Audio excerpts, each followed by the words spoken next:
Yep, I'm good. Get my back up. Hmm. 1, 2, 3, clap for Dennis. 1, 2, 3.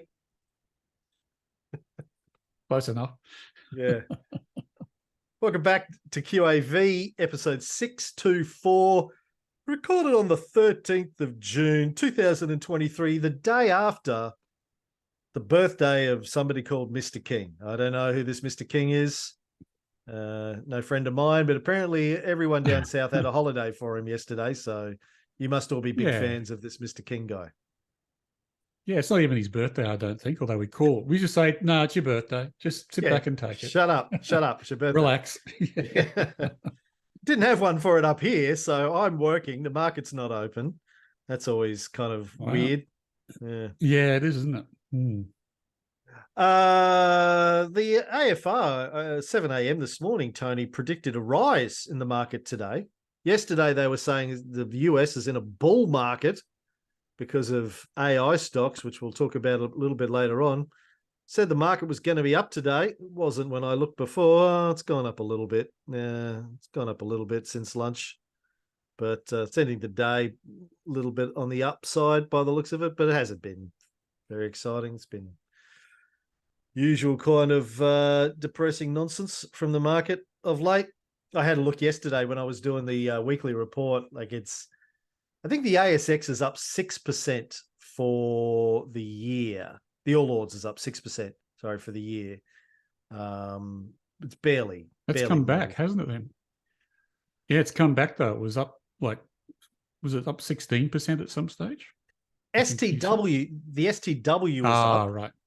The All Ords, actually the All Ords isn't for over a 12-month period, it's not up. For the financial year, it's up 6% because it dropped at the end of the financial year last year. But if you look at it, the 1 year going back to mid-June, 12. It's pretty much a straight line. Okay. In fact, over the last 2 years, you look at it, it's pretty much a straight line. It's gone up, it's gone down, 1 foot forward, 1 foot backwards for 2 years now. But anyway, but one thing I did see in the AFR this morning, in the same article that said the ASX was going to rise, it said that oil was dropping. And when I went and had a look at the oil price about an hour or so ago, I think oil is now a sell. Would you mind bringing up oil and having a look for me? See what you think. I did have a look at oil today. This is earlier on, but I'll look at it again now. And just bear in mind that we normally use Brent, and the AFR will be using probably the US oil price. And US oil was a sell this morning and Brent was a buy, but it may have changed. Let me have a look. Well, I was looking at Brent in the Stock Doctor. Mm-hmm. And it's hard to actually it's hard to draw a L2 a little bit, but I think there's one there. It's only a trough by a cent from memory. So have you got it open? No, still trying. Let me know when you got it. Yeah, got it now. Oh, yeah, it's dropped off today. Yeah, L1, obviously, March 2020, COVID cough. L2, it's got a little bit of a dip at the end of May, but I don't know. It's still falling after that, so that's not really a trough. But if you go back to March 23, it closed March 23 at 79.5. It closed April at 79.51.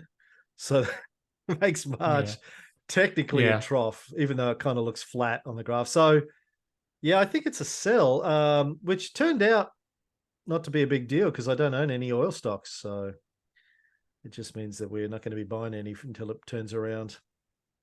Yeah, I had to sell Karoon Energy. Wasn't because of that. Karoon went through its sell line as well, because I think probably it's could be driven more by the US oil price, which was a sell. Right. I had a look this morning. Yeah. Yeah, I don't seem to own Karoon or any oil stocks in any of the portfolios. I was, and it's a question I'm going to ask you a little bit later on, I was looking at Brookside, BRK, I think yesterday or late last week, actually, but doesn't matter now. We'll talk about it anyway. 10 is a buy, though. So bought a little bit of MLX today. Mm-hmm. MLX is on the buy list, and it's in the tin biz. Now, interestingly, I when I was doing a little bit of research on tin and what could be affecting the tin price, I came across one of Tim Treadgold's articles from back in March. I know you sort of read a bit of Timmy Treadgold from time to time. Yep. He provided a pretty pessimistic analysis of tin's prospects at the time, but we don't listen to forecasts. But it was worth a read, though, because it sort of talked a little bit about what drives the tin price. And one of the things that it gets used a lot in is GPUs, CPUs and GPUs. And I was wondering if its price is on the rise at the moment because of the GPU market, which is going kind of nuts because of AI at the moment. So GPUs, for people over the age of 25, graphics processing units designed originally for gaming systems, Xbox consoles, that kind of stuff. They process graphics really quickly. Turns out they're really good for AI, ChatGPT, LLMs, that kind of stuff. So, they cost about, I think, $10,000 a GPU, the high-end ones.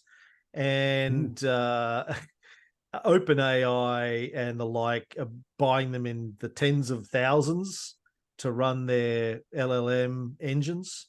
So they cost a pretty penny if you want to build an LLM. If you're thinking of building your own LLM, Tony, after you buy your Apple Vision Pro, I'm sure you'll be the first person to buy an Apple Vision Pro when they come out next year. You're about the only person I know that can afford one. It sets you back a few billion if you want to buy the GPUs to build yourself an LLM. So yeah, I thought that might be a thing. And NVIDIA, technically an American company, but really they're all made in Taiwan. Their GPUs are made for how much longer? Well, I think they'll keep being made in Taiwan. It just depends, who owns Taiwan, I think. They're made from aluminium, copper-clad laminates, glass fibers, thermal silica gel, tin, tantalum, and tungsten. According to their website, many of these materials are outsourced from suppliers in Indonesia and China. Tin, tantalum, and tungsten are conflict minerals that have been tied to funded violence/human rights violations. That's not off their website. I got off another website. Particularly in Tasmania, where Metals X is based. I wouldn't know anything about that. Yeah. I'm just joking. You've lost me on a lot of that stuff. So LLM, large language, Lander module. Large language model, yeah. Large language. Generative AIs are a form of, particularly the chat versions of it are large language models. That's how they're trained, around a large language model, LLM. Okay. So you're suggesting that because the LLMs are using lots of these, I'm getting the lingo now, these graphics, GPUs, there you go. Yeah. That tin might be on the rise. You'll be able to give a TED talk. The price of in a tin. week. Yeah. I don't know. Something's driving the tin price up anyway. I don't know if it's GPUs, but it's just something that I thought when I was doing some research on it. I had a look at the article, and Tim Treadgold was actually, I think, arguing against that. He was saying that last year the price was rising because people thought it was going to get a lot of use in AI. But he pointed out that there was a supply imbalance, and once that righted itself, the price came down, and he still thought it might continue to go down from here. And that's an interesting point that he raises, and it's actually again, it's interesting from the point of view of he's done a deep dive into one commodity and explained the supply chain and looked at various mines which are coming online in, I think, Peru from memory, et cetera, and thought the price would therefore keep dropping because there was a lot of supply. And that's the kind of analysis that is probably, a much better predictor of price than looking at the graphs and looking at the trends, because that's in a lot of cases it's basic supply and demand, but commodities work that way. And I'm reminded of I think it might be an article I read on the weekend, but certainly one that's been around for a long time, that BlackRock, I think it is, when they got going, made a lot of money out of looking at satellite photographs of oil storage tanks and the big oil storage tanks at ports around Australia and around the world have floating ceilings on them, so you don't get any air in the tank. So as they get full of fuel, the ceiling rises, and they could tell from the satellite pictures that most of the storage tanks around the world, the ceilings had dropped. So there was going to have to be a restocking, which would drive the price up, and they invested in oil and rode that wave. And that's typically what someone who does a deep dive in commodities will do. They'll try and work out where is the supply-demand imbalance at the moment. And Tim was saying it's more on the supply side with tin. But without having the ability to do that, because I know nothing about the tin market, a lot of that stuff gets baked into the price, and so we see it in the graphs. And the graph is a tussle in the tin's case between people who think that AI is going to soak up lots of GPUs and need lots of tin, and the more traditional analysts who are saying, well, there's lots of tin coming on the market. So you do often see that kind of analysis baked into the price in the graphs as well. That's what I rely on anyway. So we still rely on the charts. Yeah. Well, we don't. Yeah. I certainly don't have the ability to analyze every commodity market in depth and look at satellite images for mines coming online and oil tanks where their storage is, etc. You have the ability. You just don't have the give a shit factor. Exactly. True. You could do it. And you could be wrong. You could do all that analysis and still be wrong, right? Because the day after you do it, the mine could collapse and your whole thing's thrown out the window. So who knows? If you, as you've said many times before, if analysts and economists really knew what they were doing, they'd all be rich, and most of them aren't. Yeah, so they don't really know what they're doing. And Tim wouldn't be writing articles for Eureka Report for a journalist wage. Yeah, I don't know, and no disrespect to Tim, I don't know him. He may well be, sitting on a pile of gold and writing for fun. Who knows? Sure. Like you doing this podcast. Yeah. Helping you pay your back taxes. Oh, don't bring that up. Don't depress me. Before we move on to Brookside, I wanted to let everyone know that we launched our end of financial year campaign, end of financial year promotion, call it promotion, discount, just say that, discount today. There's also a Stock Doctor EOFY promotion out at the moment too, so have a look at my blog post that went out today or yesterday by the time you get this, run to the end of the financial year. If you want to save some money on signing up or upgrading your club membership, or if you're thinking about becoming a member, you want to save a few bucks on us and Stock Doctor, go check that out. Moving along. Thank you for that. By the way, my pulled pork today is going to be on Metals X. Oh, cool. Good. Yeah. That's nice. Good. Yeah. More, it's going to be the Tin Show, the Tin Man. The Tin Man, yeah. Brookside Energy, Tony. Now, this one bamboozled me a bit. I was looking at them, as I said the other day. They were on the buy list, and in the breakdown in my Comstocks tab, I had them as listed sort of half LNG and crude, but one of my sheets said 51-49, the other one said 60-40. I don't know where those numbers came from or why they were different. So I went to their website and the annual report and couldn't find a breakdown anywhere on their revenues. They just said revenue from oil and gas, revenue from oil and gas, revenue from oil and gas. So I posted a question on Facebook. Now, Richard G said, by my reading, no LNG, just oil, natural gas, and natural gas liquids like butane and propane. So they are separating the components by heating and then stripping off the lighter saleable components, but definitely no liquefied natural gas by these guys on those wells from my reading. Now, this I found interesting because I did not know that natural gas liquids, and liquefied natural gas were in fact separate things. I just thought it was all, yeah, you get the natural gas, then you liquefy it and you sell it. Apparently, these are different things, Tony. Now, nobody knows more about natural gas than you. Can you explain to me the difference between all of these? I can't. Mr. I can Shell? explain the gases, the butane and all that. They are part of the distillation process.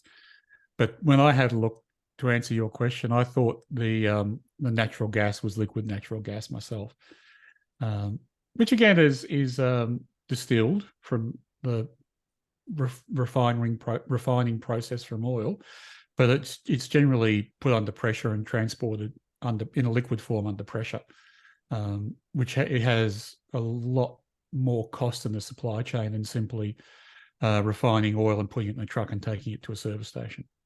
Right. So that's about all I can say. I did think so. What I found when I was looking at this particular company was, like you, I couldn't find anything on their website in their annual report about the breakup, but I did find on their website a broker's report, which I'll try and find for you. So it's in the investors link on the Brookside website, and it's a broker's report. I'm just going to look up who it's from. Try not to lose my page. It's from the Australian Research Independent Investment Research. Must be just, it's literally called Australian Research and then Independent Investment Research. So I guess it's Australian Research. No, Independent Investment Research. Never heard of them. Anyway, they've done a deep dive into Brookside, and in there on page 3, there's a graph of the breakup between oil, NGL, which I thought was going to be the same as natural gas, but I'll take it on notice that it's not, gas, and then the total BOE, barrels of energy. And that breaks it down and importantly gives a unit price. So all of these different types of distillates have different unit prices. And so what I came up with was the oil section was 54%, and the gas and distillates were the rest. Right. So let me add that in my thing for next time. So 54 for oil, which would make 46 for the gas. Well, because I'm trying to drop, I guess sorry, I'm just going to say, because it's not just, well, it's called NGL, which I assumed was natural gas, but it may not be. But certainly the other one, which is just called gas, has a different price according to this analysis. So it's not we can't use the LNG graph for the other half. We have to use the oil graph for this one. Okay. And just the last thing is that the wells are in the US, so it's going to be a US price. It won't be the Brent, which is the one we use in Australia. It's going to be the US crude oil price. Well, the Stock Doctor Brent price does say Brent crude North America. Isn't that an American price, therefore? It's an American price, but Brent crude is, so oil from different parts of the world has different characteristics, and Brent is typically from Australia or some parts of the Middle East, and US oil is different again. And these oil wells that this company owns are in the US. So we need crude oil futures in Stock Doctor. And that's not what BRT-N is? Oil Brent crude North America? No, that's if you were selling Brent crude using US dollars. And there's one I think called Crude Oil. I'll just look it up. Oh, okay. And that's simply because this company is based, or its oil wells are in the US. Yeah, so we use oil Brent crude North America, and I would think the most relevant one for this company is crude oil futures. Okay. Which is also a sell, so they're probably not going to be too different. And so as far as how we rate it in our checks. We're just using oil from now on. Yep, it's a sell. Okay. Well, because I want to drive up the price of tin, I went to ChatGPT and I asked it to tell me the difference between LNG, natural gas, and natural gas liquids. And Mhm. here's what it said. Natural gas, LNG, and natural gas liquids, NGLs. It's funny when my kids write NGL, it's not going to lie. NGL, I'm feeling like shit today. Oh, NGL, yeah. Are all related never components heard of that. the oil and gas. Yeah, Alex probably doesn't use hip lingo like that. She's too educated. My boys dropped out of uni, so they speak, in Gen Z speak. All related components of the oil and gas industry, but they have some important differences. One, natural gas. This is a fossil fuel formed from plants and animals that lived millions of years ago. It is primarily composed of methane, but can also contain small amounts of other hydrocarbons, such as ethane, propane, and butane. Propane and propane accessories. White vapor and various other gases. That's a King of the Hill reference for anyone who's never watched that. It is primarily used as a fuel. Mike Judge show. Mike Judge, creator of Beavis and Butthead and Silicon Valley and Office Space and Idiocracy. Yeah, very funny guy, Mike Judge. Primarily used as a fuel for heating, cooking, and electricity generation. Natural gas is often found in reservoirs beneath the Earth's surface, and it can be extracted through drilling. 2, liquefied natural gas, LNG. This is a natural gas that has been cooled down to liquid form for ease and safety of non-pressurized storage or transport.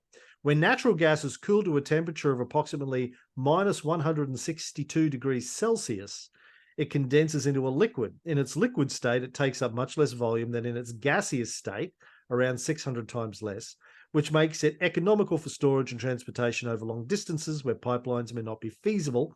Once it arrives at its destination, it is regasified, there's a great word, and distributed as natural gas. 3, natural gas liquids, NGLs, not going to lie. These are hydrocarbons in the same family of molecules as natural gas and oil that are often found alongside dry natural gas, methane, in wells. While the terms natural gas and NGL are often used interchangeably, they are distinctly different. NGLs are heavier compounds that remain liquid at room temperature, including ethane, propane, butane, isobutane, and pentane. NGLs are valuable as separate products, and they are therefore often separated from natural gas and used in a variety of products, including plastics, heating appliances, and as additives in motor gasoline. In summary, natural gas primarily refers to methane gas, while LNG is that same gas cooled to a liquid state, and NGLs are the heavier, liquid at room temperature hydrocarbons often found alongside natural gas. So, therefore, I would assume that natural gas and LNG are the same thing. In different but, states. ChatGPT could be lying to me. So if Richard or anyone else listening to this who actually knows what's going on could explain that to us at some point, that would be handy, seeing as Tony apparently isn't the expert on the topic that I thought he would be, having worked for Shell for a long time. Yeah, well, natural gas or LNG was just coming in as I was leaving. It was becoming a big thing. That's funny. Normally, when you enter a room, natural gas enters. Well, it was there, but I left. I didn't get the blame. Right. Well, Brookside Energy is crude's a sell now, so it's just a sell anyway. All right, Steve Mabb, we need to clarify something. So last week I brought up a point that Stephen Mabb, chairman of the ASA, made about maybe putting our cash when we're sitting on cash into some of these ETFs, so at least it's earning for us.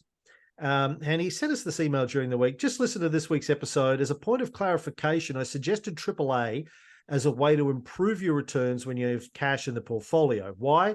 Because AAA has funds in major Australian banks at the 30 BBSW rate. They're not bonds, it's cash in the bank, albeit through a third party. It's so close to investing your cash in your own bank account. So it's close to investing your cash in your own bank account, albeit they don't get the $250,000 government guarantee. The interest rate is now over 4% paid monthly, which is why the price drops by that much each month when it goes ex-div. It wasn't that much 12 months ago, of course, before the RBA started lifting rates, and they charge a 0.18 management fee that comes out of the price automatically. Whether you want to do that or you trust Betashares is your call, but for me, it's better than taking a couple of days at a time to transfer cash to and from a broking account from your own bank account versus being able to access it in seconds by selling AAA to buy something else. TBIL is short-term US Treasuries and is subject to currency swings, so maybe not as good as AAA security-wise. I believe this is what Buffett parks Berkshire's cash in, the T-bills, not the Aussie ETF, of course. Thanks, Steve. 4%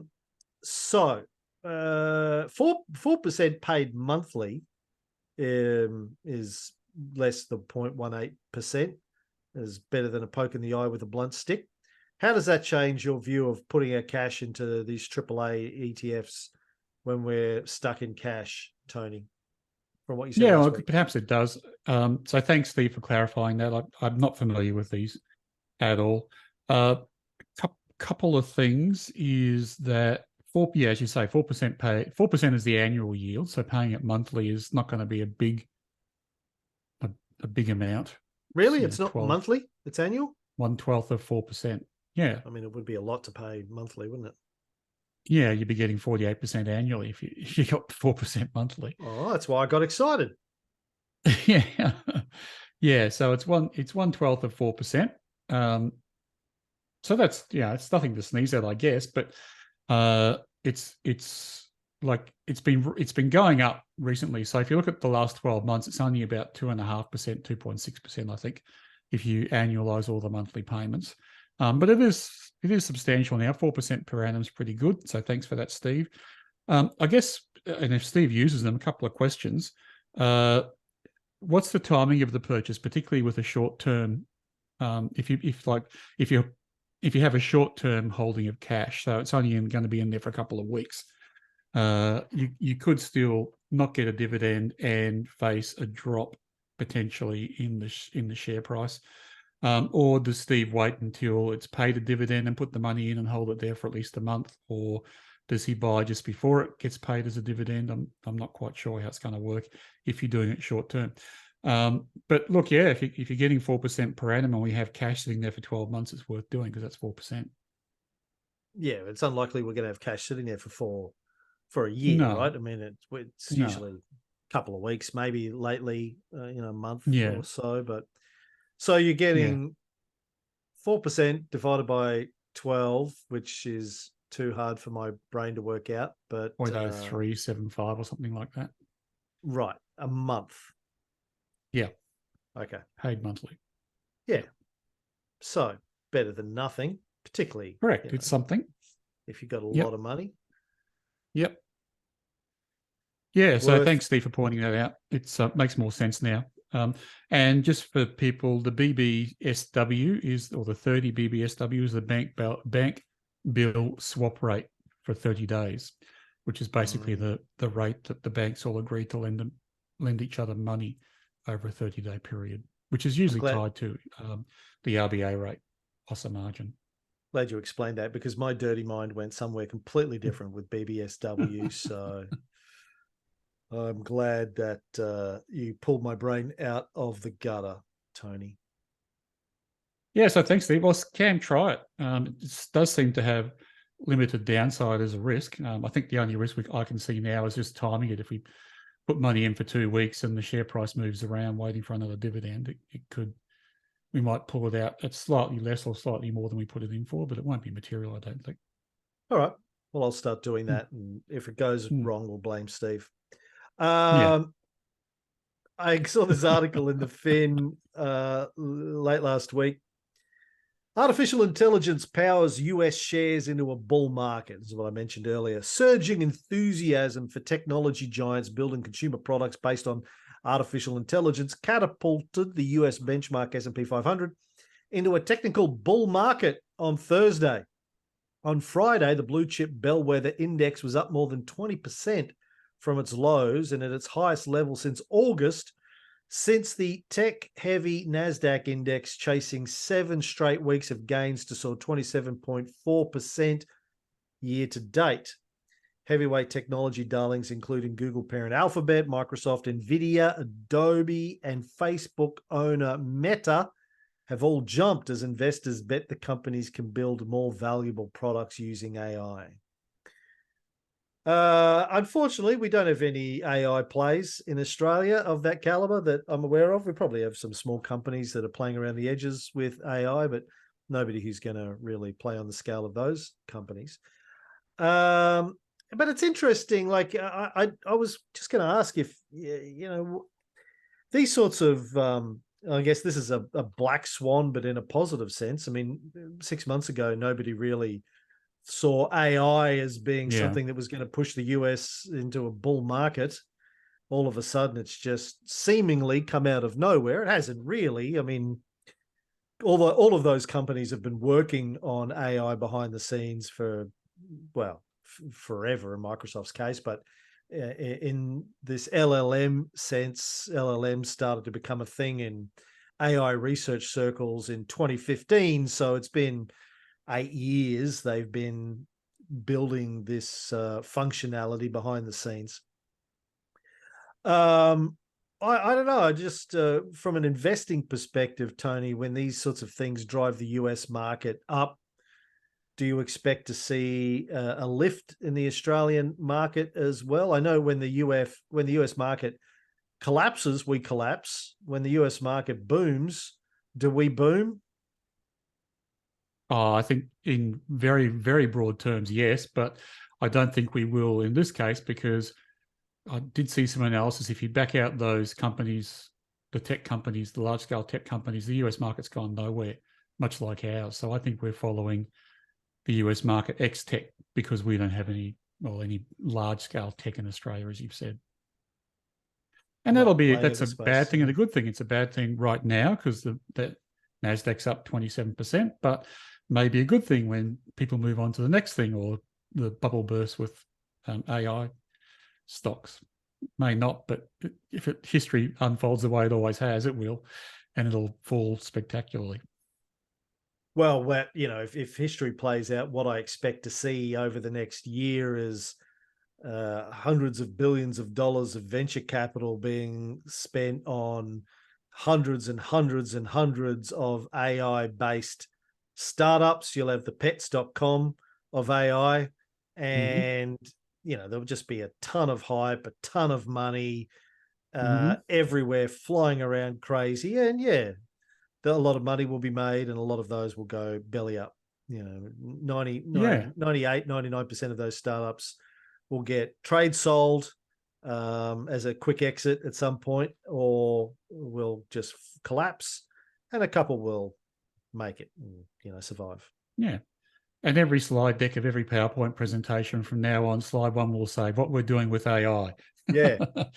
How we're using AI, how we're benefiting from AI. Yeah.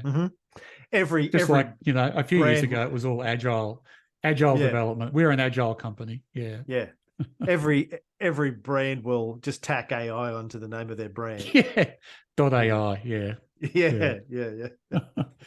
And look, I'm not, it will have, as we've talked about before, meaningful impacts on the world and productivity and all of that kind of stuff. But from an investing point of view, it's another bubble that we've seen 100, if not 1,000 times before. Yeah, and that's just human nature, bubbles, right? Everyone gets excited about all the money to be made. And all the headlines are in AI and how the NASDAQ is up 27%. If only it had been a headline this time last year when the NASDAQ wasn't up 27%. Well, it's like lithium at the moment. One of my sisters texted me this morning and said, do you charge for financial advice? And I said, well, I don't, because I'm not a financial advisor and I can't give financial advice. Why? And she said, I was thinking about buying this lithium stock. And I said, well, I can teach you how we think about investing in stocks on our podcast, and sort of talked about the difference between, I said, the first thing to know is there's a difference between investing and gambling. And sort of covered the basics of your approach to investing, which is, to back up your decisions with as much logic, reason, science as you can, and that fundamentally we believe that companies that have a good track record of generating a lot of profits, if you can buy them at a discount to what you think their valuation is, more often than not, they should do well, and your investment in them should do well. And then looked at this lithium stock that she was interested in, LTR, which has never generated any revenue, but its share price has gone up by like 250% in the last year or so. And I think it's subject to takeover offers, and it's all bubbly, and, you know, there's all that kind of excitement going on. And yeah, I mean, it's, you know, it's one of those things when you know, people hear on the street that there's these booms in these stocks, they want to get in on it. And so I sort of pointed out, yeah, look, lithium's going through this boom at the moment, in some of the reasons why, batteries, etc., and wars, rare earth minerals, all that kind of stuff. And how, yeah, look, some of those companies are going to do well, and some aren't. Hard to know unless you're an expert on the lithium industry, which companies are going to do well and which aren't. And even the experts probably going to get it wrong most of the time. So it's really in the category, you know, it's not something that I would look at, because to me it's in the category of gambling if you can't put any science and logic behind why you think this company is particularly a good investment. But So that's not financial advice. You didn't point her towards the lithium stock on our buy list? I didn't, but I did give her a subscription to QAV Lite, and said she, you know, okay. I said, if you want to start learning how to invest, she said, I should listen to your podcast, but I don't have time. I said, yeah, fair enough. So get a QAV Lite subscription. I said, just follow along on a paper portfolio for a while. You know, just follow along and see what we do and why we do it and how it goes. And anyway, yeah, but I just the whole lithium thing and the AI thing, there's always bubbles and excitement, and people want to get rich quick by getting in on the right thing at the right time. And it's just human behavior, right? Yeah, no, definitely. I'd like to get rich quick. Anyway, Tony, what do you have to talk about today? Look, the only thing I have to talk about besides the pulled pork is the RBA rate rise last week. And I just had time to reflect on the logic of where we are at the moment. And it's almost like there's really no one in charge of the economy, because, you know, we have inflation. That's a given. It's been largely caused by the war in Ukraine driving up energy prices. And as we saw with the oil price, they're now coming back down pretty heavily too. And supply chain hangovers from COVID, which were forcing up, you know, the price of building products and anything basically manufactured, cars, washing machines, fridges, all that kind of stuff coming into Australia. So, you know, that's inflationary. And then there was also a lot of payments made to people during COVID, and perhaps they were saving money because they weren't taking holidays. So there was a bit of excess cash splashing around in the economy. But all of those things are largely temporary. So why the fuck do you raise interest rates and make it worse and you know, drag the rest of the economy that wasn't being affected by those? All of those things which are inflationary are basically better off being solved by the government and using, you know, fiscal policy rather than monetary policy. So specifically energy rebates, you know, help with people who can't afford to buy a home, all that, or pay the rent, that kind of very targeted relief, rather than trying to slow the economy for interest rates. Now we've had a basic wage rise and a health sector wage rise, or care workers rate wage rise, both of which I think are completely justified, but that's going to lead to other wage rises being bargained by the unions, which is in itself inflationary. So we have a wage rise cycle being kicked off because of very specific short-term inflationary processes, which has all been, you know, the Bunsen burner has been applied to it by raising interest rates, which is itself inflationary. So, because, you know, it's putting up the cost of mortgages and rents, and therefore rents to people as well. So apart from the fact that it doesn't allow, you know, businesses to borrow as much. So I wonder what would have happened in the reverse if we hadn't have raised interest rates. Would we actually have sailed through all this with a bit of targeted relief for energy and a bit of targeted relief for renters and anyone else affected by, you know, builders collapsing and things like that? So, Yeah, I get the feeling. I really hope someone sorts it out and stamps their foot and sorts this out. But it feels to me like we have sophisticated economies being run by a very old-fashioned machine in interest rates, and it's got to be changed. It's got to be fixed. So that's my 2 cents worth. It makes me feel less likely that we're going to get out of this without a recession, which is unfortunate. It doesn't change anything with the way I invest or the QAV process, but I just, as someone who's in the market a lot and watching these things every day, you just got to stand back and say, fuck, guys, get your act together. This is not an interest rate solvable problem. Just pull your head in, really. So who would be stamping their foot about this? You said someone should. Well, it should be the Treasurer. Should be the Prime Minister or the Treasurer, really. The Treasurer, really.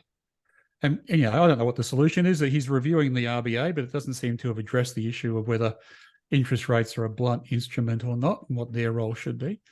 I don't know if the solution is a wages and incomes accord style, pulling all the people together and getting them to agree to take some short-term hits for long-term gains or whatever. But yeah, I mean, it feels like there's no one really stamping their authority on the economy at the moment. But the Treasury, in theory, can't tell the RBA what to do in terms of raising interest rates, right? They're supposedly independent. That's right. And it didn't stop Paul Keating from picking up the phone and just having a serve against the RBA, and whether that had an effect, I'm not sure. But well, maybe the RBA shouldn't be independent. I don't know what the answer is here, but there'll be smarter minds than mine that can work on it. But gee, standing aside and looking at it, I'm just going, this is a mess, and it's becoming a flywheel now where the solution's causing the problem, and it's just continuing, it's perpetuating. Are you hearing anybody else in the general discourse saying this sort of stuff, complaining the way that you're complaining about it? Why is that? I hear people complain about interest rates and how the RBA needs a reality check, but not from the sort of macro point of view of is this a fiscal or monetary problem or not, and how should these two bodies work together, because they're not working together at the moment. Do we need to get Alan Kohler back on the show, and you can get Alan to start preaching from his pulpit about it? Yeah, possibly. I mean, he'd probably agree with me. I don't think it's rocket science here. There's a lot of blunt levers being pulled on the economy, and some of them shouldn't be pulled at the moment. I think it is different every time. It's always different, Tony. It's never the same. That's what Alan has personally, to I say. think this inflationary cycle was temporary until they started raising interest rates. Right. And I know if I didn't, there are other impacts on that. But if they didn't raise interest rates, what happens? Maybe the property market continues to stay hot, and that's got its issues.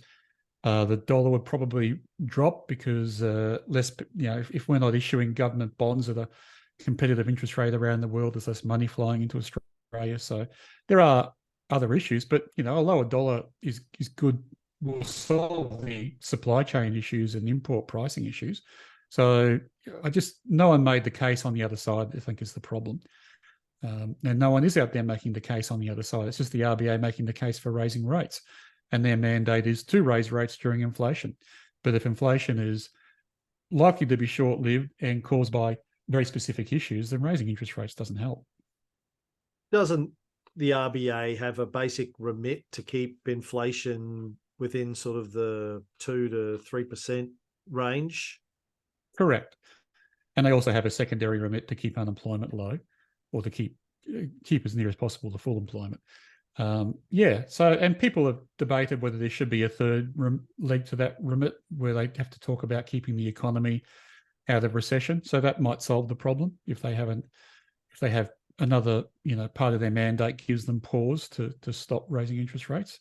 But if you're told to keep inflation down, all you can do is raise interest rates. So I haven't heard any noises coming out of the RBA review about changing the remit dramatically, but perhaps that's the solution. I called our episode last week the RBA hammer, because when the only tool you've got is a hammer, everything looks like a nail, right? So that's the only thing that they've got is to raise interest rates. Really the only tool in their kit bag, unless I'm missing something. Oh, they can muck around with whether they're buying or selling bonds, but largely it's interest rates. Yeah, and that's how they manipulate interest rates, I guess, as well. But it's all interest rates. Yeah, yeah. So anyway, that's my little rant for the week. I'm sure it won't go anywhere, but watch this space. I think we'll find that what should have been, I think we'll find as we are now, energy prices are dropping, and things are getting, like the price of new cars coming in are getting cheaper again, and builders will find that their supply chains are becoming freed up again, and things will sort out on that side of the equation. However, we'll have wages going up because interest rates remain high, and that's going to cause another leg of inflation and another leg of economic woes, and that's going to lead to a recession, unfortunately. Well, there's certainly still a lot of doom and gloom out there, reading the Financial Review and the press and the blogs and stuff in general. A lot of doom and gloom. Yeah, I mean, the yield curve inverted again last week after the last RBA rate rise, and as we've spoken about before, that's a semi-reliable indicator that there's a recession coming in the next 9 months. So, that could be right this time. I get the feeling it will be right, but who knows? Hopefully the RBA sees sense and starts to drop rates pretty soon. Give me the quick overview of the yield curve inversion again. It's been a few years since we talked about that. Okay, yeah. So short-term yields are now, is it more expensive than no, they're less expensive than long-term yields. No, short-term yields are more expensive than long-term yields. So you get you get better bang for your buck by buying short-term dated bonds than buying long-term dated bonds, which is kind of counterintuitive because you should be rewarded for tying your money up for a longer period of time. Yeah, so the short-term yield will be around about what the RBA sets the cash rate at, so they'll be low fours, and long-term yields cheaper than that, whereas before it was higher than that. So it's usually a sign that there's going to be a problem in the near term with the economy. All right. Well, I think we start a petition to put you in charge of the RBA, Tony. I think that's your next job. I'll be like Donald Trump. I'll do it from the golf course. Yeah, what's wrong with that? Worked out well for Trump. Yeah. Just try, if you're going to keep classified documents in your bathroom, don't, and you invite journalists over, don't pull them out and go, look at this. This is top secret. I shouldn't be showing you this. That's crazy. That would. Did you read the indictment? Yeah, it is. It's terrible. It's hilarious. And then you obstruct the FBI investigation. Yeah. What documents? There's no documents. Quick, send text message. Oh, those ones. Get rid of the documents out the bathroom. But the bit thing, it's like the whole bring journalists in, show them the top secret documents, explain that they're top secret documents and you shouldn't be showing them to them. He said to one guy, don't stand too close.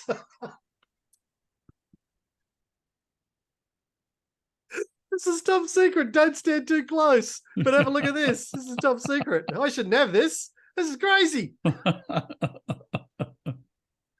Oh my God. Oh, wow. Wow. Anywho, you want to do your pulled pork on MLX? Yep. I'll do the pulled pork on Metals X, which we spoke on. Martin Luther Zing.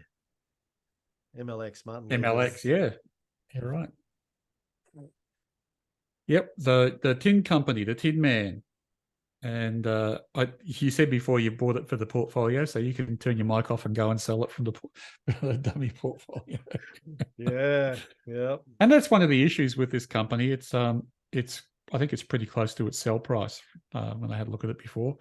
Just nudged above its buy price recently. So it's back on the buy list. But there's, given the discussion we had before about which way the tin price might move, which is currently a buy, using our 3-point trend lines, it may turn around again. Yeah. So it's a Tasmanian-based company, and it has a joint venture ownership, 50% joint venture ownership in the Renison tin mine, and it also has may own completely, I'm not sure. Anyway, it has equity in the Mount Bishop tin mine, also in Tasmania, I think. But that mine is currently in care and maintenance, but there's talk about reopening it in the future. So basically a Tasmanian tin miner. It also did have some copper and nickel mines, and they've sold those to another ASX listed company called Nico, from memory, Nico Resources, and NC1 Nico Resources. And but it retained shares in Nico Resources and options in Nico Resources, and will receive a royalty from any copper and nickel that's mined at those mines that it's sold to Nico One. So it does have some exposure to copper and nickel, but at this stage, it's very much largely a tin operation. As we said before, there's use for tin is growing because of its use in chips, in the Silicon Valley chips, not the fish and chips, but the Silicon Valley chips. But there is also a lot of other tin miners in the world, as you said before, in China and I think Indonesia, and Peru is coming online as well. So the tin price has been volatile. It went up dramatically last year. It's come back a lot this year, and it's now just turning back up again.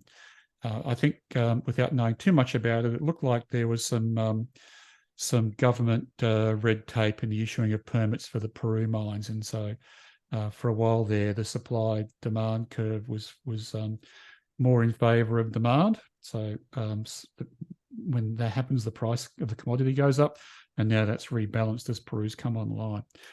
Anyway, don't know where the tin price is going. The trend line suggests it's going up, so we'll believe that. The company is reasonably large, has an ADT of $600,000 a day, so will suit a lot of people listening to this. Share price for my analysis is 27.5 cents, which is less than the consensus target and also less than IV1. There's no IV2, so I'm not sure how they get a consensus target for this in Stock Doctor. I think they just need one broker for that, but there's no EPS forecast, so it doesn't have very high broker coverage, which suits us because we'll get in early before the instos do. The company has no yield, which is not unusual for a mining company. They'd rather plough the money back into drilling and trying to find mine expansions and new mines, and potentially acquiring other mining companies rather than paying off yield at this stage anyway. Financial health and Stock Doctor is strong. Interestingly enough, the trend is not available. So I'm not sure why that is, because if you look at Stock Doctor, it's had about three halves now where it's been strong. So I would have thought it was a strong trend. However, it's NA and Stock Doctor. No owner founder as well for this company, which I find is interesting for a small, well, sorry, I shouldn't say small, smallish mining company. They often do have an owner founder, but not this case. This company is throwing off lots of cash, which is why it's on our buy list. So the prop CAF is 2.44 times. And for anyone who's interested, the ROE is 35%. So throwing off a heap of cash, which I think will help to negate a lot of the risks. Even if the tin price does drop from where it is, it's still not going to be a huge drain on the cash flows for this business, because it's throwing off lots of cash with a reasonably depressed share price now.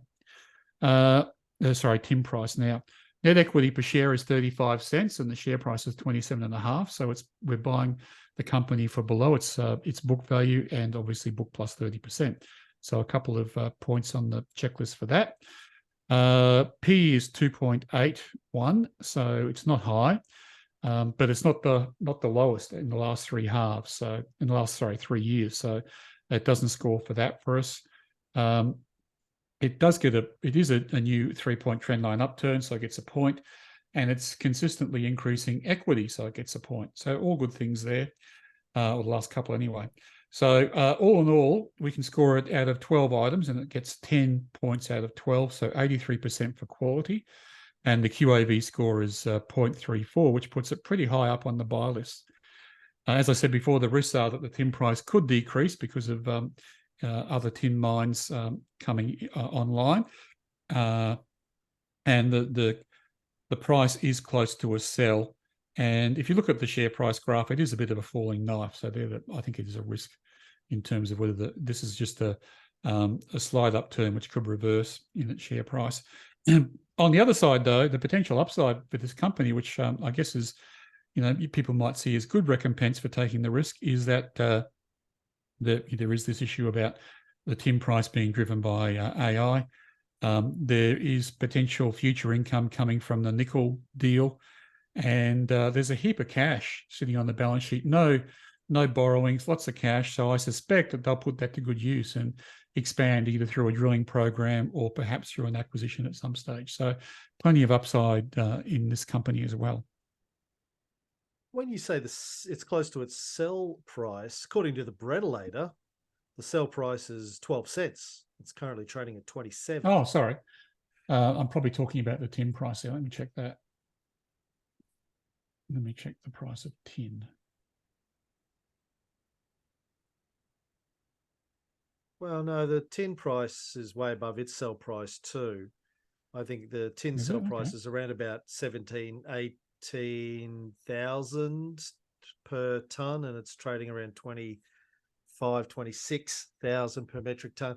I think with MLX, it depends on how you draw the sell line. Sorry, it's not. Sorry to interrupt. No, I've got the graph in front of me now. My point wasn't that it was sorry, I shouldn't have said close to a sell. It's about to drop back below its buy price, its buy line again. Right. Yeah. So, and if you look at the graph, it's from about when's that? April last year. It's been in decline along with the tin price. Yeah. Yeah, it could drop back below the second buy line, which is also the buy line. But yeah. Now that I've bought it for the portfolio, we're in for the long ride, unless we rule one it, I guess, which is always possible. Yeah. Yep. All right. Well, thank you for that, Tony. May your pulled pork be ignored by the powers of the universe and not put the kibosh on the stock. Got two questions today, Tony, only one of which you know about. So the second one is in the surprise basket. It's in the quick round to see how you respond under pressure. First question's from Alex. Hi, Cameron. Question for TK. I see that DBI is a new entrant on the buy list this week. I know TK has spoken about this as a unique listing before and how it acts more like a bond than an equity. Mm-hmm. So ignoring the underlying commodity status for the moment, is this something that fits in the QAV portfolio, given it shouldn't have significant changes in price? Yeah, I think it does. So it's a bond, what's called a bond proxy, which are mostly infrastructure stocks or highly regulated stocks. So think Australian pipelines, which is just basically pipes moving oil and gas around Australia. And so they have when I say bond proxy, they generally have a steady income. So they get paid. In the case of Dalrymple Bay, it's a coal handling facility, so that it has a big long jetty that goes out to the deep water part off the coast of Mackay, and then the big coal ships come in, and the Bowen Basin, which is a huge coal mining area, transports the coal down to Dalrymple Bay, and then it gets loaded on ships. And so that's kind of like a very predictable, low growth business. It's always utilized. It's an asset which is always utilized, and it has long-term contracts in place to process coal. And that therefore is called a bond proxy. Doesn't always mean that it won't have its ups and downs, because there could be issues with the coal price, which crimps demand, or any other thing which could impact coal, like energy transitions, etc. But the other thing too, which can happen, is that if it's on our buy list because it's throwing off lots of cash, there could be corporate activity. So it could go out and buy another port, or it could go out and invest in something which is not coal. So, and they have spoken about this. If you do a little bit of research into the company, they're trying to diversify away from coal, potentially into maybe hydrogen, if that becomes a thing, or other metals as well. So For a long time, a company like Transurban was thought of as a bond proxy because it had a long-term contract to run the toll roads in Melbourne. But because of their cash flows, they were able to go out and buy the toll roads or borrow to buy the toll roads as well, and then service the cash flow. So these companies, even though they have bond-like characteristics in their current settings, if they're throwing off lots of cash, they could actually go out and do something different, which can give a leg up to the share price. So I would happily have this one on the buy list, and I wouldn't say don't buy it because it may be a dull, predictable cash flow and it won't have much share price growth. If it's on the buy list, it's throwing off lots of cash, and it could, have an acquisition or some use of that cash, which changes the nature of the company, usually positively. It wasn't the case of Transurban anyway. I know that you did a pulled pork on Someone asked for it.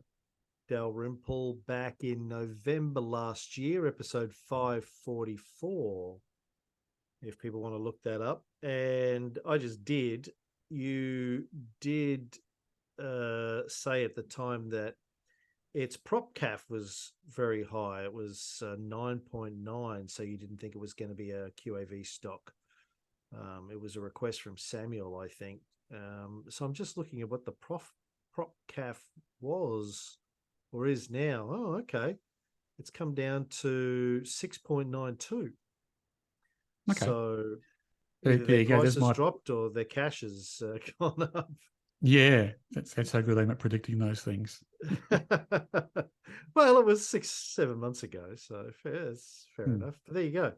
So it is now on the buy list, and even though it's somewhat of a bond proxy, we should still buy it if it's on the buy list. I mean, don't forget that Buffett is a big investor in bond proxies. If you look at where he's put his money in the last sort of 5 to 10 years, it's been in Burlington National Railroad and combined it with another railroad, which are very bond-like companies with strong, predictable cash flows, long contracts, government regulated. The same with Berkshire Hathaway Energy, which is, again, similar sort of characteristics. He provides energy to a couple of states in the US, and that's regulated by government. They set the price, and they make predictable earnings from that. And that's one of the things that Buffett likes. He likes to be able to predict the earnings and that they'll still be there way into the future, regardless of what's happening with inflation or other issues in the economy.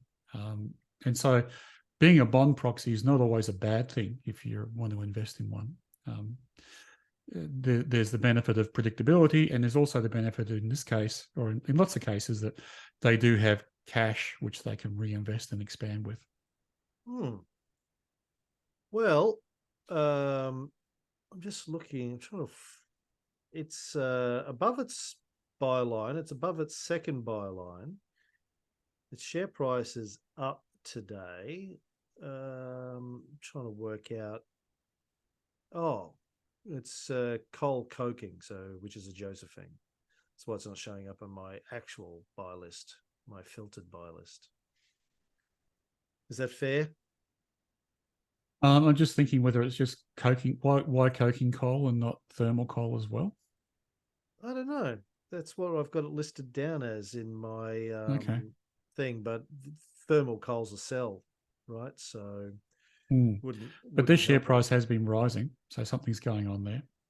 Yeah, but which I don't know what's going on there. If you had a look at it, I'd suggest there's something going on with the company rather than with the coal that they're moving. Right. But from a buy list perspective, what can I do with that information? Well, yeah, it's not a buy because it's still in the coal business, unless we can have a look at their next report and see if they have diversified into something else. But you can't do much with it at the moment. Yeah, right. Okay, well, thank you for that late question. Who did I say that was? Somebody. Alex. Thanks, Alex. I got a late question from Sue. Hey, Cam, what happened to C6C today? I noticed they have the meeting regarding the combination with the Hub Day with holders of common shares. Any idea why it dropped 15%? With the upcoming sale, would Tonley still rule one this? Oh, I'd have to have a look at that. Sorry. CCC. Not sure I can answer that on the fly. CCC. Copper Mountain. Yeah, I'm just So pulling what it up. happened Oof, today? 18% down today. Yikes. I'm looking at the announcements. Yeah, I'm not seeing anything. It's the first place I went to as well. Nothing since the 5th of June. So they're being sold or merged or something, are they? Well, there has been an announcement today about the timing of a proposed combination. 5th of June, that one on Stock Doctor. Yeah, okay. It's not today, is it? It's last week. Okay, well, I'll go to Google and see if I can see anything there. Yeah, I'm going to the Fin.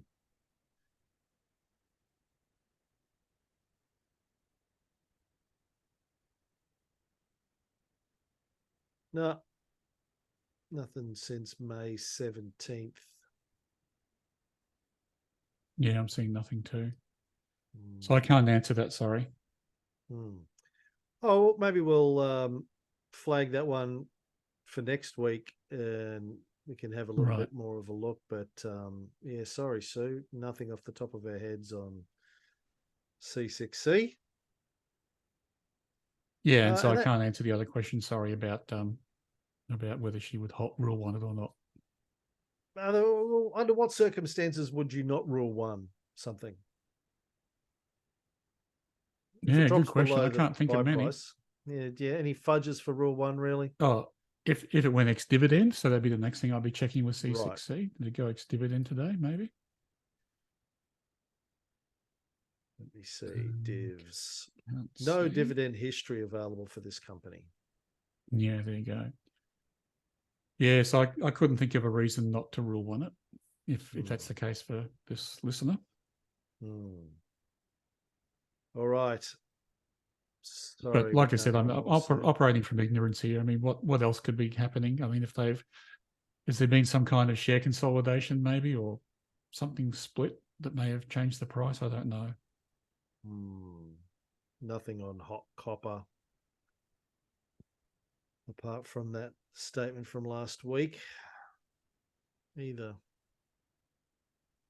Okay, well, that's the end of the questions for this week, TK. Now we're into after hours.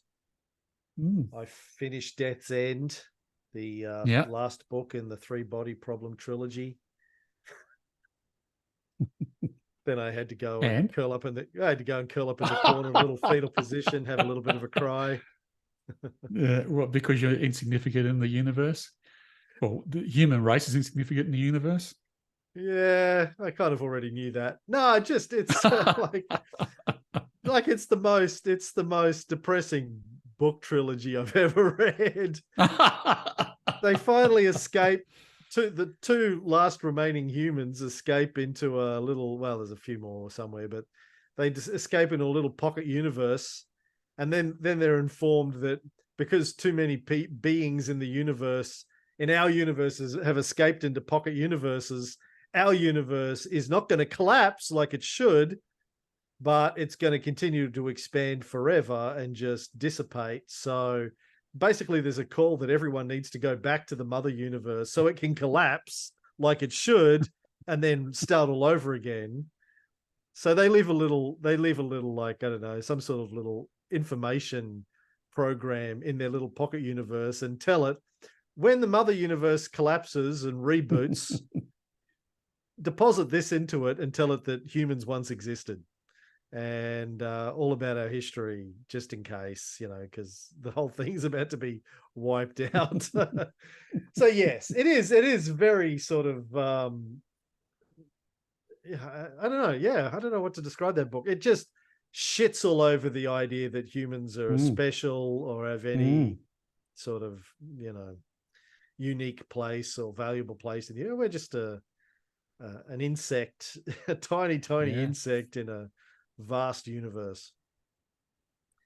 I was but it uses the physics really well. I'd love the physics part of the book and learn so much about dimensions and containment of technology and all that kind of stuff. It was interesting.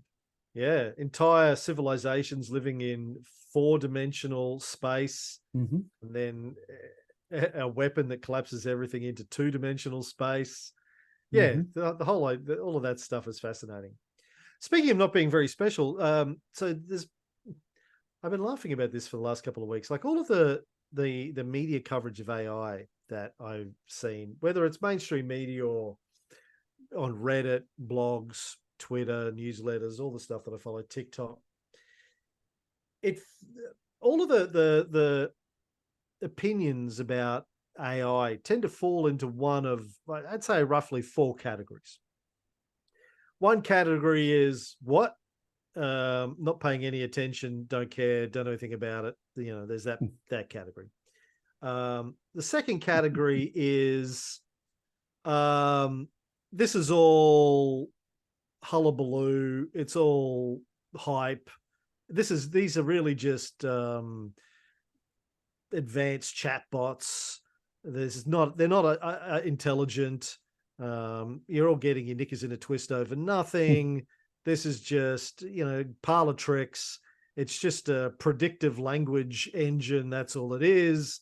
They make lots of mistakes. They're not very clever at all. 2.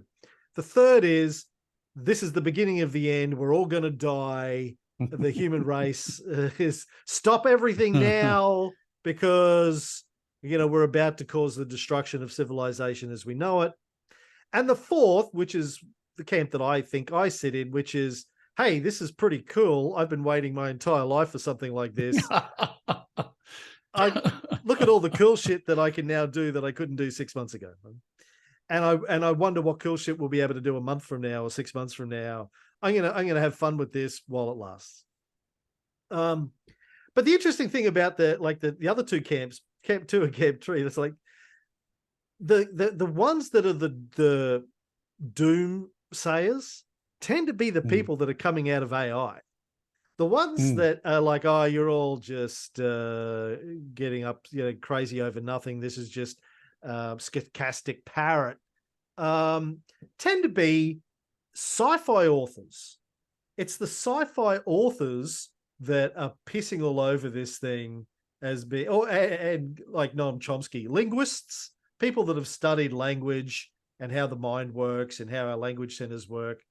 He's basically said, this is all, nothing. You're all getting excited over nothing. And guys like Cory Doctorow and Charlie Stross, a lot of the sci-fi authors who have written about artificial intelligence, who I would have thought would be super excited about this stuff. They're the ones going, this is nothing. This is bullshit. This is just Sam Altman's a con man. This is all just, just hype. This is all just hype to make money. It's going to be the next hype bubble. It's all ridiculous. But it's the AI researchers themselves that are like, no, this shit is real and this is serious. And I was reading again, there's this guy, Jeffrey Hinton, I think his name was. He was the Google guy that was sort of the father of a lot of this LLM stuff. Recently resigned from Google and is on a personal campaign to get everyone to take this shit seriously. I was reading some analysis of a speech that he gave somewhere in the last week, where he was sort of arguing against the arguments that say this isn't special, this isn't that interesting. And he was making the same argument as you just said before about Death's End, that the comparison, Steve and I made this on the Futuristic podcast last week, like when the arguments are, well, it's not really intelligent. It doesn't really understand what we're talking about. It doesn't really have concepts. It's just using words. It doesn't really understand what a room is or what a box is or what emotions are or what the color blue is. It's just figuring out what word comes next. Doesn't really understand anything. The argument that I have always made about this sort of stuff, in the 20 odd years that I've been thinking about artificial intelligence, is all intelligence is different. I think an octopus's intelligence is different from human intelligence, but I think octopuses are demonstrably intelligent, but they're the way that they perceive the world, the way that they perceive objects is probably different to the way that we perceive objects. And yet we don't tend to dispute the fact that they're intelligent. And when machine intelligence arises, we would expect it to be different from what we think of as intelligence. If they become conscious or sentient, it will probably be somewhat different to the form that consciousness or sentience takes in humans or dogs or cats or mice or octopuses. You know, we've learned a lot, you know, in the last couple of decades about the intelligence of flora, plants in the forest, in their root systems, and how they shift resources around. That is intelligence, but it's vastly different to what we think of as human intelligence. And Hinton was basically saying this. He was saying, yeah, look, humans tend to think that their kind of consciousness, their kind of intelligence is special. And, you know, what I've been, the line I've been using for decades is consciousness is just a high level of computation. That's all it is. It's the ability to compute a lot of data relatively quickly. I think that's all the consciousness is. And he was talking about, one of his examples was in terms of perception of reality. If I take some LSD and I start seeing little pink elephants flying around the room, that's my perception of what's happening. You know, my visual cortex is giving me this image and it's telling me it's real. You can argue that your visual perception is different from my visual perception. Therefore, your visual perception is the correct one and mine is the incorrect one. But it's still the nature of my perception is that there are little pink elephants. That's my reality. That's what I'm seeing. And you wouldn't argue that it's not what I'm seeing, that I don't have that conceptual construct. It is my conceptual construct. So the fact that computers may have a different way of conceiving of a room and a box and a cat doesn't really mean that it's not a valid form of perception. It's different from our perception, but it's equally valid in its own domain. Anyway, really interesting to me, just this sort of divide at the moment between those that are just saying, oh, this is all nonsense, and the people are going, no, we really need to take this really seriously because it's could be the end of civilization as we know it. And the fact that the latter camp tend mostly to be AI researchers. It's the people that spend decades building AI for a living that are the ones that seem to be the most scared of the consequences of all of this now. And the people that are shitting on it are the people that are the AI researchers. They're the journalists and linguists and things like that. Anyway. Yeah, it's interesting that Chomsky's come out and said, don't worry about it. That's a big heavy hitter, I think, in linguistics field. Yeah. But you know, I think you're right. I think if a language processor can know what the color blue means to it, and then someone writes some code to say, hey, every time you see this wavelength of photons, that's blue, link it to the word. Yeah, that's pretty much consciousness, isn't it? You're seeing what's going on around you. The only difference is a few prime directives, you know, which could also be programmed into it as well. Get it though? I mean, will it program its own prime directives? Yeah, and they'll be different, as you say. Correct. But yeah, I mean, it sounds like we need Asimov's laws of robotics, the 3 laws of robotics. Yeah, somehow. Yeah. I think that's kind of a fanciful idea that we're going to be able to tell vastly superior intelligences what the rules should be about how they treat us. It's like saying that ants should be able to determine how humans treat them, or, you know, flies, house flies. Can't see that flying. Make that case. Peter Singer. Peter Singer's been trying to get humans to treat the great apes with rights for decades, and he's had an uphill battle with that, let alone, you know, houseflies. We should treat daddy longlegs. You shouldn't kill a daddy longlegs because it's alive and it has rights. Even Chrissy kills daddy longlegs. Oh no. She will capture a You'll have a huntsman and let it go, but she'll kill Daddy Longlegs. Well, ever since we woke up one morning and some Daddy Longlegs egg sacs had hatched in our living room, and there was like thousands of baby Daddy Longlegs running all over the ceiling and the walls. She became like her whole hippie lefty, all animals have rights mantra went straight out the window. Kill them now, kill them all, kill them all. Yeah, like I think intelligence is really just the ability to solve complex problems. Doesn't really matter what form that takes. If you can solve complex problems, you are ipso facto intelligent. Like I think the Turing test it makes a lot of sense. If something appears to be intelligent, it therefore is intelligent. I don't care what's going on behind the curtain.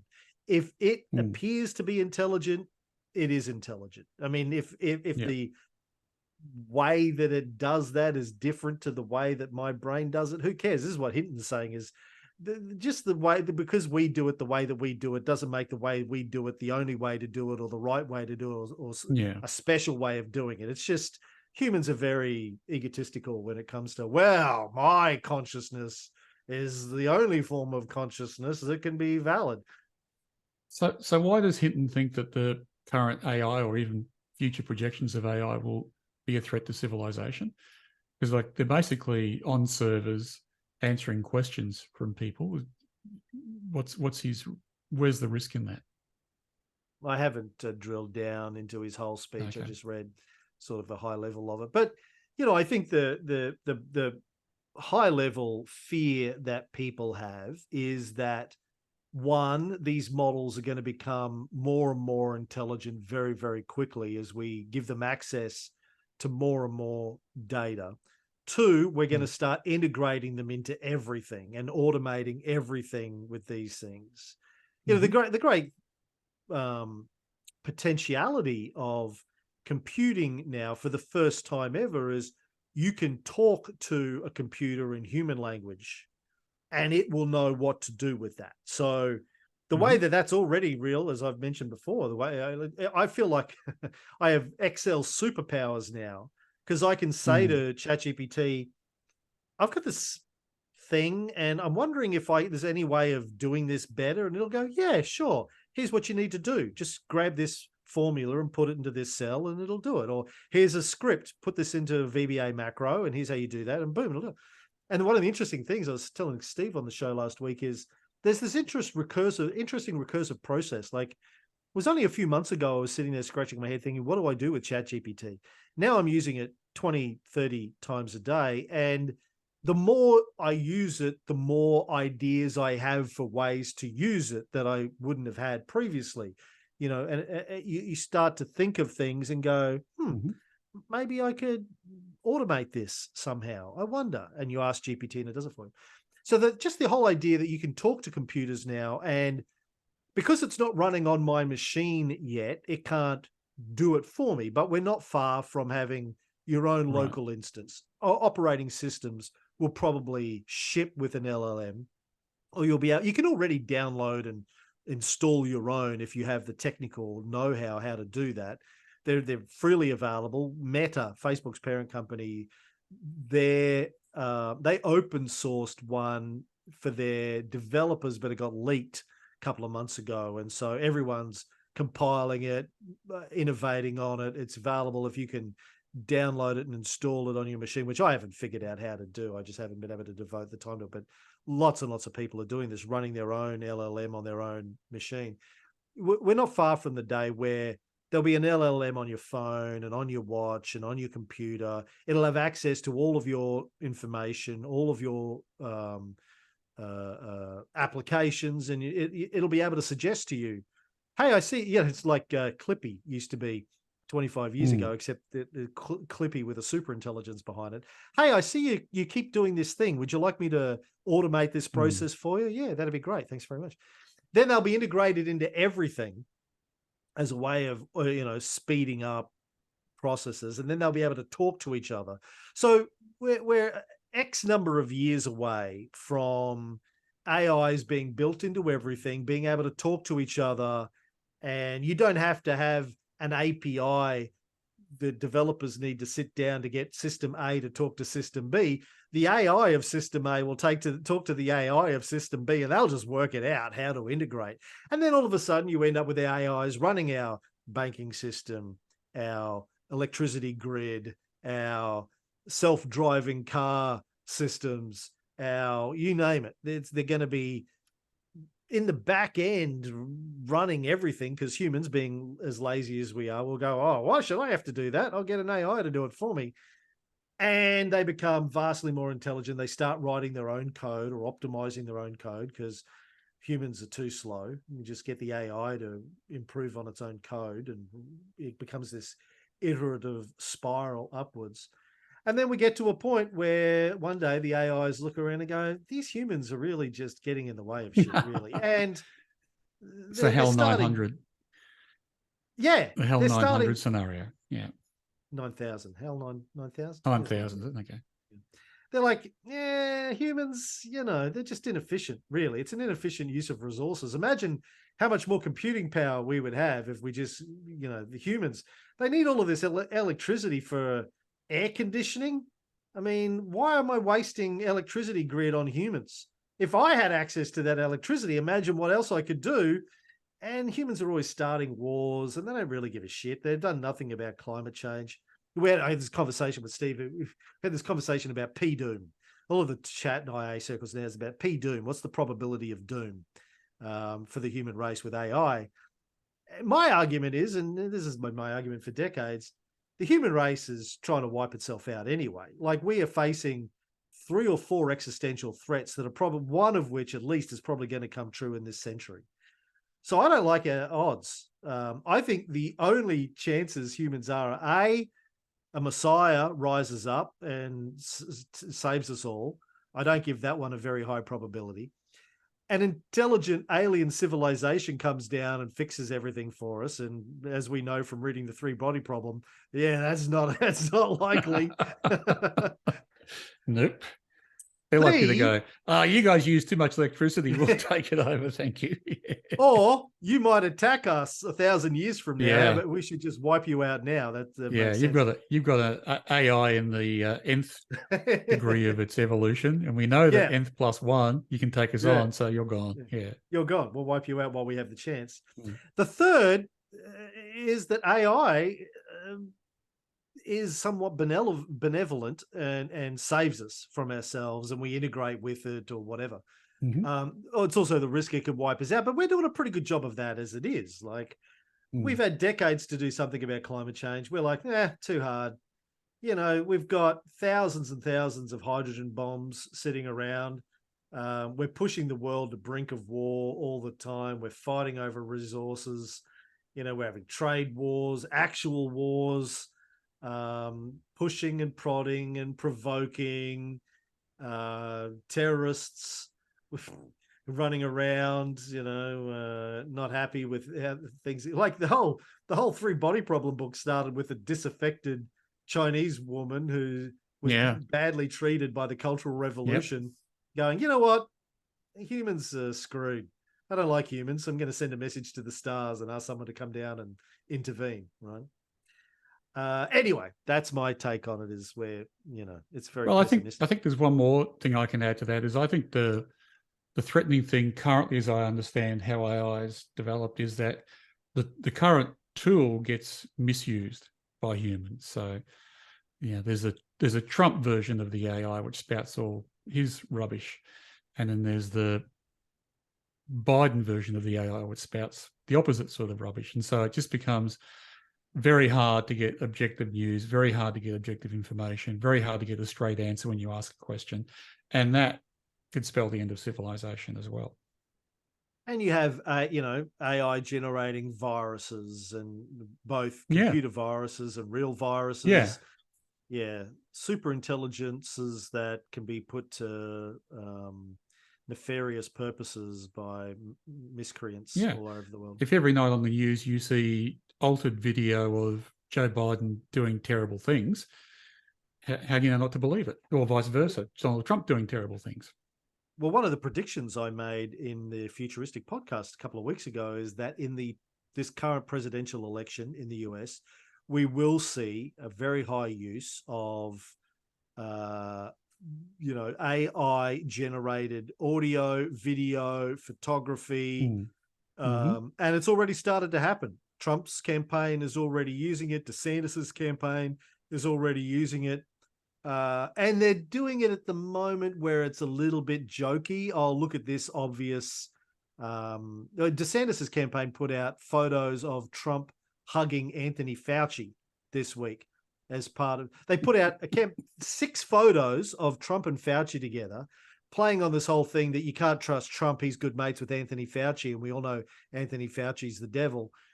3 of the photos they put out were real. It's just the 2 of them standing on stage together from when Trump was president. The other 3 of them hugging and embracing, which were fake, created by Midjourney or some generative AI platform. But they didn't say these are real and these are fake. They just put them all out there. And it was immediately called bullshit by a lot of media companies who spotted it and, et cetera. Couldn't find any source photos of it and that kind of stuff. That's how it's going to start. But I guarantee you by the end of this election cycle, it's just going to be wall-to-wall fake video, audio, photos. As you say, increasingly difficult to tell what's real and what's not. And for the people who think, oh, well, we'll just get an AI to tell us what's real and what's not. Which one? How do you know it's not biased? As you said, you'll have version A of the AI saying this is real. Don't believe the other guys. You'll have version B saying they're lying. Don't believe them. Believe us. Version C will say they're both lying. Believe me. It just becomes turtles all the way down. Yep. And the Russian version will be saying something different. So which is exactly how it is now. Like I pretty much. But it's very simplistic now. Like if it gets ramped up because it can happen quickly and in volume, it's just going to be really difficult to know what to believe. Yeah. So that's my, and that could be. I mean, that's the end of civilization that I can foresee from AI. It's used as a weapon, and so. Yeah, because these deepfake videos will get so good they'll just push all the buttons of the people with guns on one side and all the buttons of the people on guns on the other side, and civil war breaks out. Yep. Yeah. And then you've got the US versus China, the US versus Russia, and all that kind of stuff. Yeah, the Vietnam War was started by an untruth. And America's entry into the Vietnam War. Vietnam War was started by the Vietnamese trying to get France out of their country to end French colonialism. And the US said, no, French colonialism is a good thing. We like French colonialism. That's, liberation of all peoples, freedom of choice for all peoples, unless you're Vietnamese, in which case we want the French to, leave the French alone. French are doing a good job. We love the French. I'm watching Utopia, which I've been meaning to watch for years. You've often talked to me about Utopia, the Degenerations series. I'm only a few episodes into it, but I'm loving it. Loving it. Love Rob Sitch. The current season started last week or from season 1? No, from season 1. I heard the current season was out and I was like, I got to go. I really should catch up on this. So that's my little, when I have time to kill, when I'm cooking dinner or whatever, cleaning the kitchen, I'm watching Utopia. It's so great. It is good. Yeah. Yep. Fantastic. Those guys have got such a great track record too. Yeah. Smart. Just with everything, really. Yeah. The whole Rob Sitch, Working Dog, Jane Kennedy. And you go back and you watch Frontline now, which I have done a couple of times in the last 10 years. Like Frontline was so prophetic. At the time, it was sort of a little bit ridiculous at how fake the news was that they were creating, but now it's like every news media organization in the world looked at Frontline and went, "Oh, okay, that's how you do it, right? We'll use this as the blueprint, a template." Yeah. Well, and same with Utopia. I mean, I heard Rob Sitch being interviewed when the season launched last week, and he was asked the question, "How 3 years ago in Utopia, you predicted that Tasmania was going to build an AFL stadium. How could you predict that was going to happen?" And he said, well, we just looked around for what would be the biggest white elephant you could do in Australia. And so we used that in the series. And of course, just recently, the AFL and Tasmanian government announced building an AFL stadium in Tasmania. Really? Yeah. Yeah. It's good stuff. What about you, Yeah. Tony? What have you been paying attention to outside of investing? Well, I think the big thing in my world, the golf world, was the live announcements or the set. Well, how can I phrase this and get it accurate? The deal that the PGA have done with the Saudi-backed live tournament to form a new company. But people have been saying it's a merger. It may or may not be framed that way, but yeah, just fun to watch all these people who have been saying, "Wow, Saudi money is blood money. I couldn't take that money and play sport and sleep with myself." And now it's all come back. They're all now playing for Saudi money. So Well, we it'll be talked interesting to about see this what on the happens. show like a month ago, right? The live Greg Norman thing. And Yeah, it was all like, oh, the Saudis are evil. How can you take evil Saudi money? We can't let the evil Saudis take over golf. And a month later, they're like, yeah, I never said that. Right, Saudis are yeah, great. I love the Saudis. What are you talking about? yeah, Bathtubs, yeah. axes, Khashoggi, what? Never heard of it. Yeah, and like, as some of the memes out there are saying, like, there's a picture of Jay Monahan, who's the PGA CEO, sitting in front of a huge table full of money, going, "Nothing changed my mind. It was, I've always liked them." Don't know what you're talking about.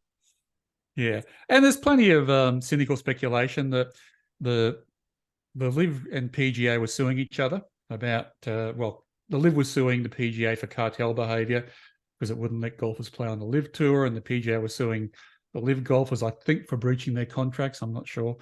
Anyway, there was a court case looming, and suddenly a deal's done before it gets to court. And of course, if it got to court, they'd have to open their books, and so there's a bit of speculation that nobody knows what Jay Monahan's paid, for example, but it's probably a lot, amongst other particular potential irregularities that may get disclosed. So that's one potential reason for the buy-in. The other one was that the PGA upped its prize money to try and compete with live tournaments, which was spraying cash, Saudi cash, on the players. And 12 months on from when that started, the corporate sponsors are going, "Hey, we're paying twice as much for our sponsorships now, so you can boost your prize money, but we've still got the same TV ratings. This is not working for us. What are you going to do about it?" So there's some speculation that the PGA would have found it difficult financially to move ahead under the current model, and then on top of that, they saw the legal bills of suing the Saudis, and so that they had to capitulate at some stage. And so they've it's interesting what's happening. So the PGA currently is actually a non-profit organisation, and it's maintained that status because it has a big pension plan for ex-golfers, and it didn't want that to be taxed. So they're talking about hiving that off into PGA One company, but PGA Two company is all the for-profit activities, which are being merged with the Live and the other tours around the world. And then the Live is going to be an equity holder. They can invest into that, buy a percentage of that, which would give more money into the game, and everyone wins from that. So that's what's planned, but it's really just an MOU at the moment, and it needs the PGA players to sign off on it. So it's a bit of a watch this space too. It may get rejigged. I suspect what will happen is that the Saudi money will get blended in with the PGA money, and the PGA players will get some kind of loyalty payment or big boost in prize money to try and mollify them, and they'll wave it through. But it's just fun watching all the people dance around the fact that yesterday they were saying, "I'm not taking blood money," and today they're saying, "How much blood money is available?" So it's quite funny. Yeah. Morals and values and ethics go out the window quickly when there's money on the table. Yeah. So there was that in the golf world too. It was, from my perspective, an interesting golf tournament on the weekend. The Canadian Open was finally won by a Canadian golfer for the first time in 69 years.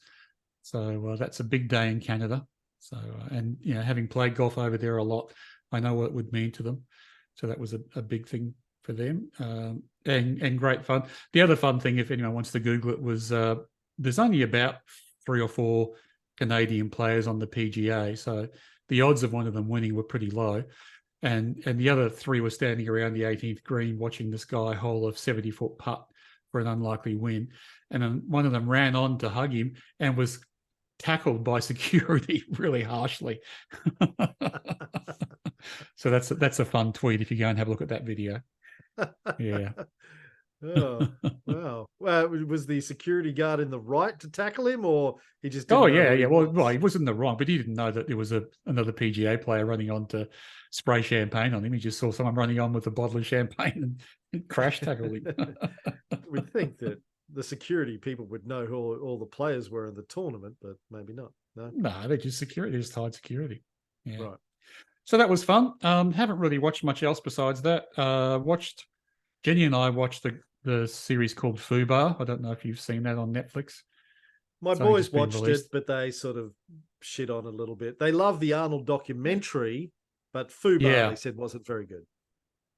We loved it because we're sort of children of the 80s action hero movies, and it was fun seeing Arnie up there again and going through all the moves. That was good fun. Yeah, it's not War and Peace, but it's good fun, good light entertainment. And the Arnie documentary is great. If you haven't read the books, it's a good quick summary of his career. It's good fun to watch as well. Just because he's such an impressive person. He's came from nowhere and with a force of will made himself into a hugely successful actor and bodybuilder, actor and politician. And his story is pretty amazing. Yeah. But as Taylor was telling me after he watched it, we were talking about the fact that he managed to become a bodybuilder and then turn that into acting and then turn that into politics. So therefore, anyone that gets into bodybuilding can do that. And we were just talking about all the other thousands and thousands and thousands of bodybuilders that have been in the Mr. Universe competition and have tried to have a crack at acting, and it hasn't. Yeah. Maybe they've got some roles as bad guys in some 80s films and stuff like that, but there's you can think of Arnold, The Rock, who came at it from a wrestling perspective. Yep. And Hulk Hogan, maybe to a lesser degree. Yep. I mean, there's Steve Austin. Yeah, there's a handful of guys that pulled off the transition from bodybuilding or wrestling into an entertainment career. And I think, Steve Austin ended up in politics too, didn't he, in the US? I think he's a Hulk senator or a congressman or something. Hulk Hogan too. But it's a very famous one. Yeah. But not many. There's a bit of survivor bias in there and thinking that you can do what Arnold did because Arnold did it. Which is why the story of the other side of the story is so important. His determination and focus and he talks about it in the documentary. He says things like, I was open to other people's input into what I had to do to be successful, and I kept surprising people, and they would say you can't do it, and that would motivate me. And so it's as much about his sort of ability to pull himself up by his bootstraps as it is about just that particular arc of bodybuilder to actor. And I haven't watched it yet. I'm looking forward to it. I'm looking forward to seeing it, but I often wonder how much his accent played in his favor. Because he became so. I mean, the first few movies, the Conan movies and the Terminator movies, he obviously didn't have much to say early on. They didn't give him a lot of talking bits. He was just a body and a face, really. Well, his first movie, he was dubbed Hercules of Central Park, or Hercules of New York. That's right. Really? Yeah, that's his first one. And he talks about it because one of his heroes was a guy called Reg Park, who was a bodybuilder who played in the original Hercules in the movies. Yeah. And so he couldn't believe it. My first movie was playing the part my hero played. And but then he goes to watch it, and it's not his voice talking back on the screen. That was a very quickly made B movie that he was in. Yeah. But I think his voice is actually one of his assets as an actor, because people have been doing Arnold voices for decades and talking like this. And it's, he became it's sort of, apart from the muscles, there's a lot of muscly guys, but there's only one of them who talks like this.